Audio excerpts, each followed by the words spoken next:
Have you ever really truly stopped to listen to a national anthem? I mean, not just humming along, but thinking about what it says. It's amazing, isn't it, how just a few lines, a melody, can somehow try to bottle up the soul of a whole nation. Exactly. Some make you think of, I don't know, mountains, maybe kings. Sure, yeah. Landscapes, history.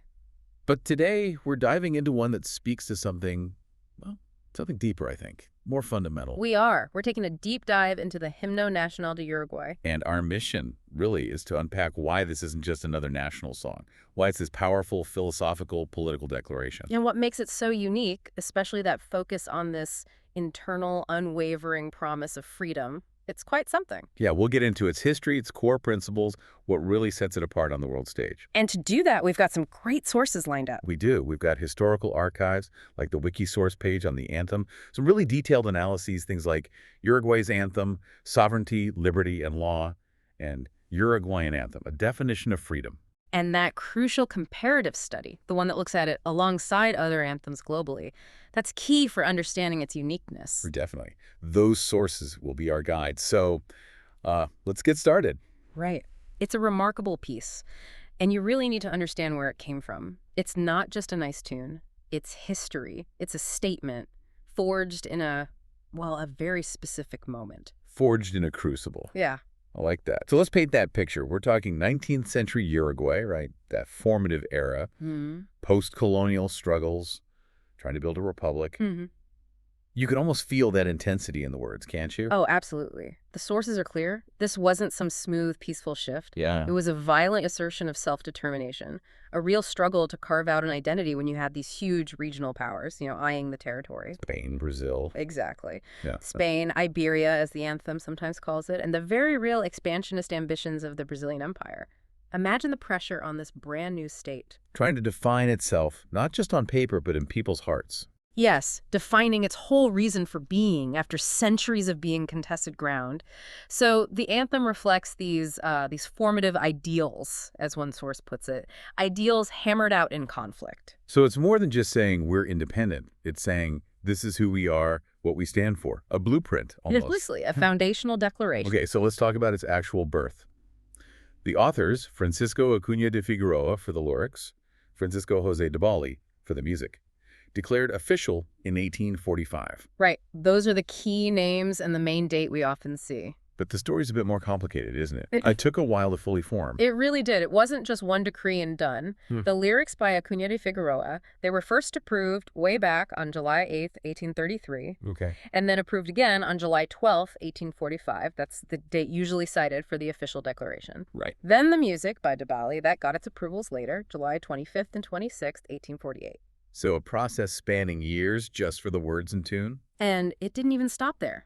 Further tweaks like regulations for instrumentation, those came as late as 1938. Wow, nearly a century later. Yeah, and rules for how it should be performed were updated even in 1852 and again in 2002. That's incredible. What does that long, drawn-out refinement tell us? I think it tells us just how incredibly important this anthem, this statement was to them. Yeah, it wasn't just a formality. Not at all. It shows this sustained, deliberate effort over decades to codify the national identity, to make sure the message was right, that it resonated, that it was enshrined. The Wikisource even cites its full title from 1845, something like National Anthem of the Oriental Republic, reformed and declared as such by decree. Right, published in the newspaper El Nacional. Exactly. That level of detail shows this wasn't casual. It was a continuous, meticulous process of embedding these core values. And understanding that context is vital. Because it feeds directly into the values themselves, right? The powerful ideas packed into those verses. Precisely. It sets the stage for what the anthem actually declares. Okay, perfect transition. Let's get into those core tenets. I've started thinking of them as the 4 pillars of Uruguayan freedom, the bedrock principles. Good way to frame it. Let's start with the first, the most dramatic one, national sovereignty. That incredible line, Oriental es la patria o la tumba. Oriental's the fatherland or the tomb. That line just hits you, doesn't it? And it gets right to the heart of sovereignty. For Uruguay, freedom first meant absolute independence, self-determination, no foreign control. And this wasn't abstract philosophy for that. Not in the slightest. This was about concrete threats, Spain, obviously, the former colonial power, but also, very acutely, the ambitions of the Brazilian Empire, as one source puts it. Neighboring powers saw this territory as a prize. So Pátria ou Tumba, fatherland or tomb, it wasn't just poetry. It was a real choice they felt they were facing. It was absolutely an existential ultimatum. The sources make that clear. The patria, the fatherland, that was everything the land they fought for, their new identity, their future. And the tumba. The tomb represented going back to being controlled, maybe even absorbed, losing their name, their very being, sin nombre ni ser, as one source phrases it. It meant annihilation as a distinct people. So sovereignty or nothing. No compromise. Exactly. And the anthem even mentions those tres diademas, the 3 crowns or powers that had ruled Uruguay before. Spain, Portugal, Brazil. Right. Concrete historical powers. Mentioning them wasn't just historical trivia, it was a reminder of the cost of losing sovereignty, the long struggle to break free, and the constant need for vigilance. Never again. The sheer weight of that choice, choosing glorious death over subservience, it's just baked right into the core of the song. Okay, pillar number 2, civil and political liberties. That constant cry for libertad. Yes. So if sovereignty is about freedom from external powers, this is about freedom within, fundamental rights for individuals, for citizens. Standing against monarchy, against arbitrary rule. Totally. And this was revolutionary stuff for the time, Yeah. building a republic based on rights. The sources explicitly link this to the Enlightenment, the American and French revolutions. So inspiration from those big movements? Definitely. It was a call for a state where los fueros civiles, civil rights, were respected, protected, and this liberty wasn't seen as just, a nice idea. It was a don sacrosanto, a sacred gift. Earned through sacrifice. Burned through the independence battles, yes, and something to be fiercely guarded. And you're right, libertad isn't just a theme, it's the theme. Repeated constantly, insisted upon, even cried out in death in the lyrics. It's paramount. That phrase, libertad, libertad orientalis, it almost becomes a mantra, doesn't it? A promise. It really does, a constant reminder of what defines them. Which leads us to the third pillar, something maybe less dramatic but just as crucial, the rule of law. The call to swear by de las leyes el numen, the numen, the spirit of the laws. Absolutely critical, because, freedom without structure can just collapse into chaos or even a new kind of tyranny. So the hymno champions a society governed by law, not by someone's whim. This was vital for stability, especially after the independence struggles. Think about the Constitution of 1830. Laying that legal foundation. Exactly. And trying to overcome the internal divisions, the ciegos odios, the blind hatreds that plagued the early years. The anthem says, venerate and código fila, the faithful code of civil rights. And compares it to the sacred ark of Israel. That's incredibly strong imagery. Why that comparison? It's powerful, isn't it? It elevates the law almost to the divine. The Ark of the Covenant was the holiest object, God's pact with his people. So comparing the legal code to the Ark says the law is sacred, incorruptible, the embodiment of their national covenant. Wow. So the law isn't just rules. It's the sacred container for their freedom. That's a great way to put it. It's the structure needed to protect liberty, a bulwark against tyranny from outside and from within. It suggests true freedom needs that legal framework to survive. It's liberty made real, institutionalized. Okay, so we have sovereignty, civil liberties, rule of law. But what if those are attacked?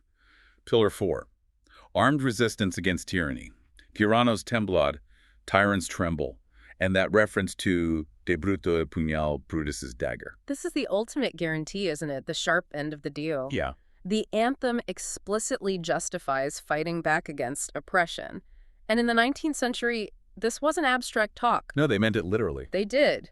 The sources say these were direct references to fighting colonial armies, fighting anyone who tried to impose tyranny, and invoking Brutus assassinating Caesar. That's a bold historical reference. It served as justification, a precedent legitimizing the people's right to take up arms and overthrow a dictator, defend their freedom, it says. We won this liberty and we will defend it whatever it takes. Tyrants tremble. It's so direct. It's not a plea. It's a warning, a statement of readiness. Exactly. A complete vision. Define freedom, structure it with law, and be ready to fight to the death to protect it. Understanding those 4 pillars really sets the stage, doesn't it? Yeah. Because now we can see how it stands out when we put it in that global context. It really does. It lets us appreciate just how different its focus is. Right. So let's get into the Uruguayan anthem in global context, a unique philosophical and political declaration. First off, let's acknowledge, many 19th century anthems, especially in Latin America, were about struggle, right? Songs of war, cries for freedom. Absolutely, that's the shared background. So many nations were emerging from colonialism, asserting their independence through song, celebrating victories, mourning heroes, calling people to fight. That was common. Mexico, Argentina, Chile, their anthems are full of that revolutionary fire. Exactly. The Uruguayan anthem shares that revolutionary spirit, that fight for liberty against Spain. But then it takes this philosophical detour that makes it stand out, even from its neighbors. Okay, so let's talk about how it's different. What do other anthems usually focus on? Because our sources say Uruguay's is distinct from anthems about landscapes, monarchs, or religion. It's a philosophical and political declaration. That's the core distinction. Think about it globally. You have anthems focused on the national landscape, like Canada's True North, Strong and Free, or Sweden talking about its ancient mountains, pride in the land itself. Right, the geography. Then you have the monarch praising anthems. The UK's God Save the King is the classic example. Loyalty to the crown, tradition, the nation embodied in the monarch. Okay. And you also find anthems centered on religious devotion. Iceland's is a good example, basically a hymn asking for God's blessing. It's about faith, divine protection, a spiritual identity. So nature, royalty, faith, all powerful symbols for a nation. Absolutely valid ways to build identity. But Uruguay's anthem chooses a different path.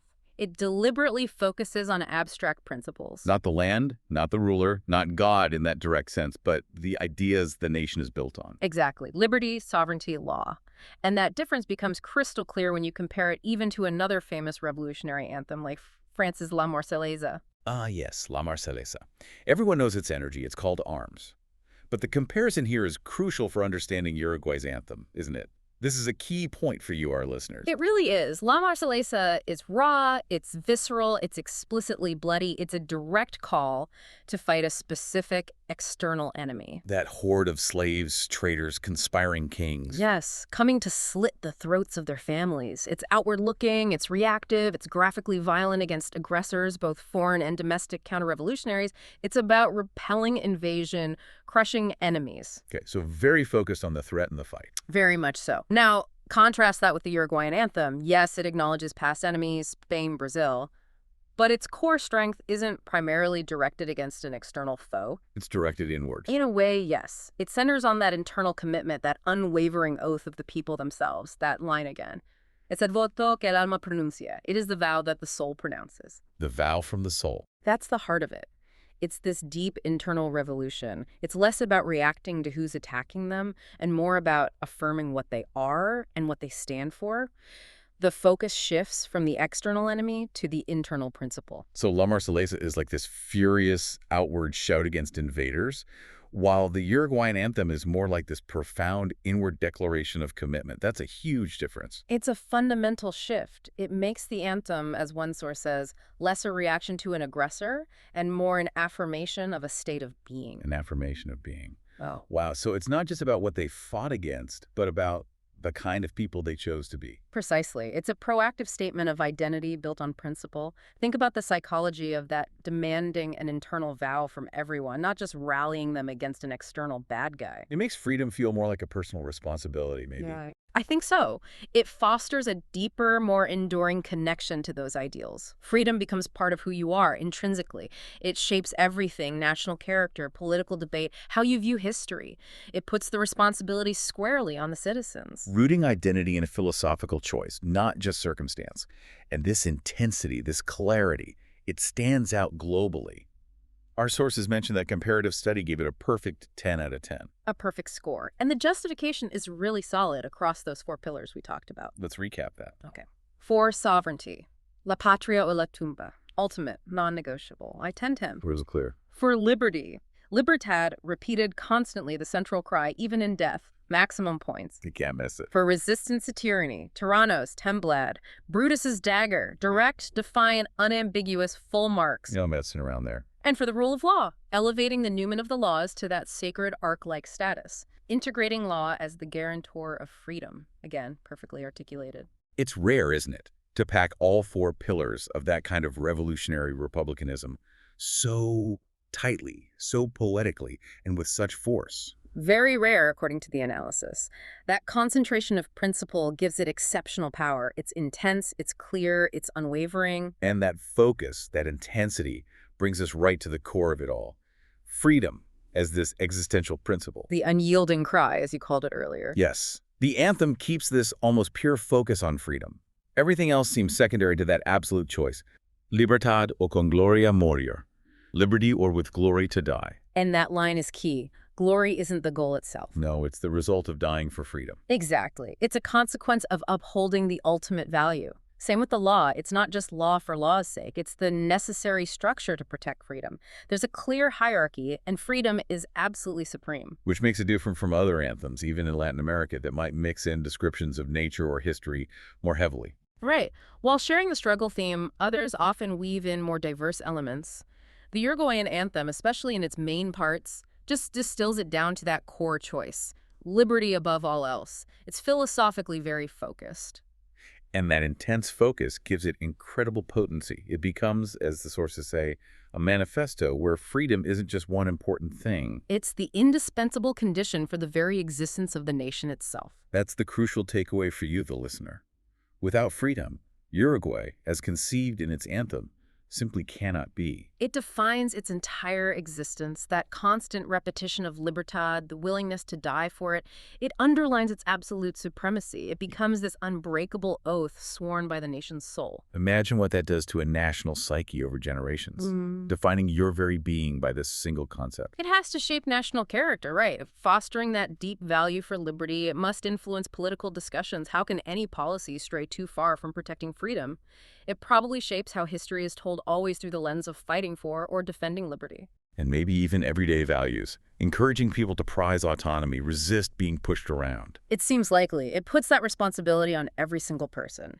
The anthem isn't just a song played at events. It's a constant reminder of the nation's core purpose, that sacred vow, a living declaration. What an incredible deep dive this has been. We've traced the Himno Nacional de Uruguay from its roots in that fiery post-colonial struggle. Unpacked those four pillars: sovereignty, liberty, law, and resistance. And really seen how unique it is globally. Not about the landscape, not about a king, not even primarily about fighting a specific enemy. But this profound philosophical and political statement, rooted in that internal, unwavering oath to freedom. An existential principle defining the nation's very being.